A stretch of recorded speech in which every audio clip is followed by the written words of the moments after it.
कूड़ेदान पर दावा ठोक दिया है, डीडीए के ऑफिस पर दावा ठोक दिया है, मुंबई का एंटीलिया भी उनका ही है, ताजमहल भी उनका ही है। कुछ कुछ निकलेगा इसका समाधान, या सब कुछ वक्फ बोर्ड का ही हो जाएगा? देखिए, इसका मैं 3 समाधान बताता हूँ। पहला समाधान तो यह है कि सरकार को बिल वापस ले लेना चाहिए अपना, और सरकार को हमने जो पीआईएल चैलेंज किया है कोर्ट में, उसका हमारा समर्थन कर देना चाहिए। हम जड़ से इसको खत्म करा देंगे, कोर्ट से हमारी गारंटी है। हमने इस वक्त पैट को कोर्ट में चैलेंज किया है, मामला कोर्ट में चल रहा है, और मैं कह रहा हूं सरकार हमारी पीएल का समर्थन कर दे। फाइनल हियरिंग हम करवा देते हैं 2-4 महीने के अंदर। सरकार कह दे भैया फाइनल हियरिंग करो, सारा टेंशन खत्म, ना जेपीसी चाहिए, ना पार्लियामेंट चाहिए, ना कुछ नहीं चाहिए, कोर्ट से खत्म करा देंगे 100%, मेरी गारंटी है। क्यों? क्योंकि ये जो वक्फ एक्ट है ये केवल अनकॉन्स्टिट्यूशनल ही नहीं है, बल्कि अनकुरानिक, अन इस्लामिक भी है। सबसे मेन इंपॉर्टेंट तो अनकॉन्स्टिट्यूशनल है। दूसरा क्या तरीका है कि फिर या तो जैसा ये वक्फ एक्ट है एज इट इज एक सनातन एक्ट बन जाए, इसमें जितनी शक्तियां हैं वो सारी शक्तियां सनातन एक्ट को मिल जाए। इसमें 7 मेंबर का वक्फ बोर्ड है, सारे 7 मुस्लिम रहते हैं, ऐसे सनातन एक्ट होगा उसमें 7 हिंदू रहेंगे। इसमें एक सर्वेयर रहेगा वक्फ एक्ट में, वो जाके घूम घूम के देखता, अच्छा ये प्रॉपर्टी वक्फ की है, ये प्रॉपर्टी वक्फ की है, यहाँ बाबर का घोड़ा घास खाता था, ये वक्फ की हो गई। औरंगजेब का गधा यहाँ घास खाता था, ये भी वक्फ हो गई। यहाँ पे हुमायूं की बकरी चरती थी, ये भी वक्फ की हो गई। ये नवाबों की ज़मीन थी, ये भी वक्फ की। निज़ामों की ज़मीन तो ये भी वक्फ की। ज़मींदारों की ज़मीन तो ये भी वक्फ की। जागीरदारों की ज़मीन तो वो भी वक्फ की। तो फिर तो सनातन एक्ट में भी सर्वेयर जाएगा, बोलेगा ये इंद्रप्रस्थ, ये दिल्ली पहले इंद्रप्रस्थ था, युधिष्ठिर ने बसाया था, पूरा दिल्ली हिंदुओं का। मुर्शिदाबाद पहले उसको कीर्तेश्वरी कहते थे, हिंदुओं का था, पूरा मुर्शिदाबाद हिंदुओं का। जिसको फरीदाबाद कहते हैं, इसको तिलप्रस्थ कहते हैं, महाभारत कालीन नगर है, इसको युधिष्ठिर ने बसाया था। पूरा पूरा का पूरा फरीदाबाद, नाम भी बदल जाएगा, पूरा तिलप्रस्थ हो जाएगा। गाजियाबाद को गजप्रस्थ कहते थे महाभारत के समय में, हस्तिनापुर का पार्ट हुआ करता था। फिर पूरा पूरा गाजियाबाद हिंदुओं का गजप्रस्थ, क्योंकि सनातन भाई अधिकार वही रहेगा ना। फिर तो हिंदू भी जा जाके बोलेगा भैया देखो ये जो जगह है इसका प्राचीन नाम ये था, ये पूरी पूरी हिंदू की जमीन हो गई। जब वो बाबर, हुमायूं, तुगलक, गजनी, गोरी की जमीन को वक्फ की प्रॉपर्टी बता रहे हैं, निजामों की, जागीरदारों की, जमींदारों की जमीन को, नवाबों की जमीन को वक्फ बता रहे हैं, तो फिर उसी परंपरा के अनुसार फिर तो पूरा भारत हिंदुओं का होगा, दूसरा कोई नहीं रह नहीं सकता। क्योंकि 15वीं शताब्दी के पहले तो यहाँ कोई मुस्लिम था ही नहीं। मुस्लिम तो यहाँ 15वीं शताब्दी के बाद शुरू हुए ना, जो कन्वर्ट करना शुरू किया, बाबर ने शुरू किया, फिर उसके बाद उसके बच्चों ने शुरू किया। अकबर ने सबसे ज़्यादा बड़ा कन्वर्जन किया। हम लोग औरंगजेब को जानते हैं, सबसे बड़ा कन्वर्जन तो और इसने अकबर ने किया हुआ है, सबसे बड़ा कन्वर्जन किया हिंदुओं का। समाधान 3 है। एक तो ये खत्म हो जाए, वक्फ एक्ट पूरा जड़ से खत्म होना चाहिए, इसमें बदलाव की जरूरत नहीं है। और वैसे भी किसी पहिए में 44 छेद हो जाए ना तो उसमें पंचर नहीं बनवाते किसी टायर में, वो टायर बदल देना चाहिए। इस वक्फ एक्ट को सुधारने के लिए, ठीक करने के लिए 44 अमेंडमेंट आया हुआ है। 44 अमेंडमेंट करने के बजाय इसको निकाल दें, खत्म कर दें। एक यूनिफॉर्म इंडाउमेंट कोड बनाए, यूनिफॉर्म चैरिटी कोड बनाए, यूनिफॉर्म प्रॉपर्टी कोड बनाए। सबके मुकदमों का फैसला डिस्ट्रिक्ट कोर्ट में होगा।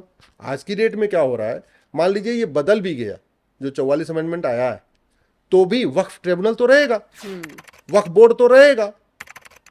सर्वे करने के अधिकार में थोड़ी सी लिमिट आएगी, लेकिन बोर्ड तो फिर भी रहेगा। तो सवाल यह है कि अगर वक्फ बोर्ड रहेगा तो हिंदू बोर्ड क्यों नहीं, जैन बोर्ड क्यों नहीं, बौद्ध बोर्ड क्यों नहीं, सिख बोर्ड क्यों नहीं, पारसी बोर्ड क्यों नहीं, ईसाई बोर्ड क्यों नहीं, यहूदी बोर्ड क्यों नहीं, बहाई बोर्ड क्यों नहीं? अगर वक्फ ट्रिब्यूनल चलेगा तो फिर हिंदू ट्रिब्यूनल क्यों नहीं, जैन ट्रिब्यूनल क्यों नहीं, बौद्ध ट्रिब्यूनल क्यों नहीं, बहाई ट्रिब्यूनल कहीं, सबका अपना अपना ट्रिब्यूनल क्यों नहीं? इसलिए मैं कहता हूं इसको सुधारने से बात बनेगी नहीं, झगड़ा फिर भी रहेगा। झगड़ा कैसे रहेगा आप इसको समझिए। सबसे ज्यादा जो दान करते हैं भारत में, माहेश्वरी समाज के लोग करते हैं, अग्रवाल समाज के लोग करते हैं, मारवाड़ी समाज के लोग, वैश्य समाज के लोग करते हैं। जैसे बिरला जी पूरे देश में बिरला मंदिर बनवाते हैं, ठीक है, और जहां जहां बिरला मंदिर बनवाते हैं बगल में धर्मशाला भी बनवाते हैं। जयपुरिया धर्मशाला, पूरे जयपुरिया एक उद्योगपति हैं, वो भी पूरे देश में जयपुरिया धर्मशाला बनवाते रहते हैं। जैसे विंध्याचल में उन्होंने जयपुरिया धर्मशाला बनाया, अलग अलग जगह बनवाते रहते हैं। सवाल ये है नम्रता जी कि मान लीजिए बिरला जी एक मंदिर के लिए उन्होंने जगह देखा कि भैया हम यहाँ पे बिरला मंदिर बनवाएंगे और बिरला धर्मशाला बनवाएंगे। अब मैं जाके बोलूं कि साहब ये जो आप मंदिर धर्मशाला बनवा रहे, यहाँ ये हमारी पुश्तैनी जमीन है, हमारे पूर्वजों की जमीन है, हम जाके क्लेम करेंगे तो हमारा और उनका मुकदमा कोर्ट में चलेगा। लेकिन वहीं पे मदनी साहब जाके बोल दें, ओवैसी साहब बोल दें, बुखारी साहब बोल दें, दुरानी साहब जाके बोल दें कि साहब ये बिरला जी आप जहां मंदिर बना रहे, धर्मशाला बना रहे हो, ये तो हमारे परदादा ने, हमारे पुश्तैनी हमारे लोगों ने इसको वक्फ किया हुआ, दान किया हुआ है, तो जानते हैं फिर कोर्ट में मुकदमा नहीं चलेगा, फिर जाएगा वक्फ ट्रिब्यूनल में।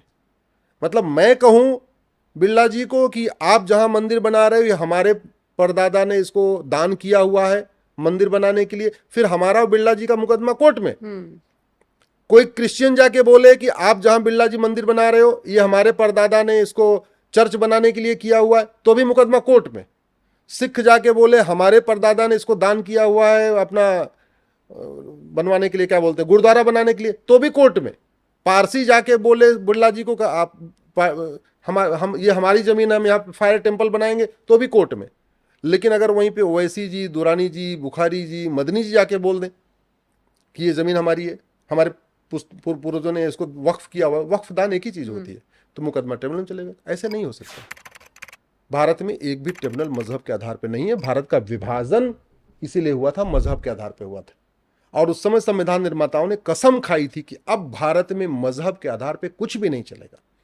लेकिन भारत के ओट जीवी, नोट जीवी, सत्ता जीवी, पाखंडी नेताओं ने सेकुलरिज्म के नाम पे सरकार बनाने के लिए, तुष्टीकरण के लिए, मुस्लिम्स को खुश करने के लिए ये वक्फ एक्ट बना दिया, वक्फ बोर्ड बना दिया, संविधान की धज्जियां उड़ा दिया उन्होंने। भारत में वन नेशन वन कोर्ट का सिस्टम है, सारे मुकदमों का फैसला कोर्ट में होगा, वो कोर्ट सबके लिए होगी, एक कम्युनिटी के अलग से नहीं होगी। तो ये तो बाबा साहब को फूल माला चढ़ाते रहते हैं, उनको जो हम 14 अप्रैल को अम्बेडकर जयंती मनाते हैं, लेकिन उनकी बात को मान कहाँ रहे हैं। इसलिए मैं कह रहा हूं ये बंद होना चाहिए। और नहीं तो फिर बदलाव भी क्यों करना, बदलाव पे जब इतना हंगामा हो रहा, फिर बदलाव भी सरकार को नहीं करना चाहिए। एकदम जितने सेक्शन हैं, जितने इसमें क्लॉज हैं, मैं कह रहा हूं कि कामा फुल स्टॉप भी मत बदलिए। जहां वक्फ एक्ट लिखा हुआ है यहां सनातन एक्ट कर दीजिए, 1995 लिखा है 2024 कर दीजिए। जहां जहां वक्फ बोर्ड लिखा है वहां वहां सनातन बोर्ड कर दीजिए। जहां वक्फ ट्रिब्यूनल लिखा हुआ है वहां सनातन ट्रिब्यूनल कर दीजिए। जहां जहां मुस्लिम लिखा है वहां वहां हिंदू कर दीजिए। बस इतना ही कर दीजिए, देखिए भी तमाशा सही हो जाएगा। फिर तो काशी, मथुरा, भद्रकाली, भोजशाला का मुकदमा कोर्ट में थोड़ी चलेगा, सनातन बोर्ड में चलेगा। फिर तो हिंदुओं के अधिकार मिल जाएगा कि वो भी जा के उंगली रखें, ये मंदिर, ये मस्जिद तब टूटी, ये मस्जिद तब टूटी, ये मस्जिद तब टूटी, ये मस्जिद, ये मंदिर तब टूटा, ये मंदिर तब टूटा, ये मंदिर तब टूटा। अब चलो भैया, कोर्ट में कोई मुकदमा नहीं चलेगा। और मैं तो कहता हूं इससे बड़ा फायदा हो जाएगा। खाम खा काशी, मथुरा, भद्रकाली, भोजशाला का मुकदमा 10-20 साल चल रहा है, सनातन ट्रिब्यूनल में आ जाएगा। वहां पे सारे जज भी हिंदू रहेंगे, वकील भी हिंदू रहेंगे। जैसे वक्फ बोर्ड में सारे मुस्लिम रहते हैं ना, ऐसे इधर हो जाएंगे, तो बैलेंस हो जाएगा, बढ़िया हो जाएगा। लोहा लोहे को काटता है, कहते नहीं भय बिन होए न प्रीत, सठे साठ्यम समाचरित। यही तरीका है। या तो वक्फ एक्ट खत्म होना चाहिए, नहीं तो वैसे ही उतने ही पावर का, उतने ही सेक्स